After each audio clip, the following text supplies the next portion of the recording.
Hey everybody, hope you're doing well. I'm just driving into training coach here. It's a bit nippy this morning, so I got my trusty coffee along. So today, I want to bring up something that came up yesterday while I was coaching, and that is the focus that we have while we're training. So kind of pose the question to my students, like I want you to think about what you need to work on. What sort of details should you be focused on? And so we were working on some work at the net, how we approach certain shots at the nets, different variations, how we want to come in, what we want to show our opponents, these sorts of things. And one of the responses I got was, there's too many things to focus on. Like I need to think of my foot, I need to think of my approach, I need to think of the timing, I need to think of my contact point, of this, of that. And it's true, there's like so many things we could focus on at any given time. There's tactical things, technical things, physical things. But it's sort of unhelpful if we think of all of it at once. If we're trying to think about too many things at one time, it's very easy to really get nothing out of it. So we end up doing a little of this and a little of that and not really paying any attention to any specific detail. So I think it's important when we're training. So if we take yesterday as an example, we're talking about front court.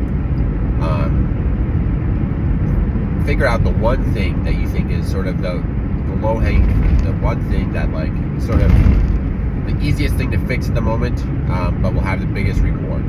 So focus on that first. Pick one thing. Yes, there's all those other things to think about. Yes, they all tie in together. You need to be aware of them, all of this, but in the moment when you're going to go hit that shuttle, give yourself one thing to think about. Stay focused on that. When you feel like, okay, I found some rhythm in whatever that focus was, then you can move on to the next thing. And that doesn't mean that beforehand you don't sort of understand this list of things that you need to work on. 100%. You should have sort of details, lots of knowledge, understand there's a wide variety of things to work on. But in the actual moment, in that sort of specific time of training, give yourself one thing. And you'll find that thing improves much quicker, and then you can move on and focus on the next thing. But without that sort of focus, you'll end up sort of stagnating and always being frustrated and trying to fix a lot of things at once and sort of not seeing progress. And in a large part, that's the job of a coach, is to figure out which of those many things that you need to focus on is like actually of critical importance and is like the most important thing for you to work on.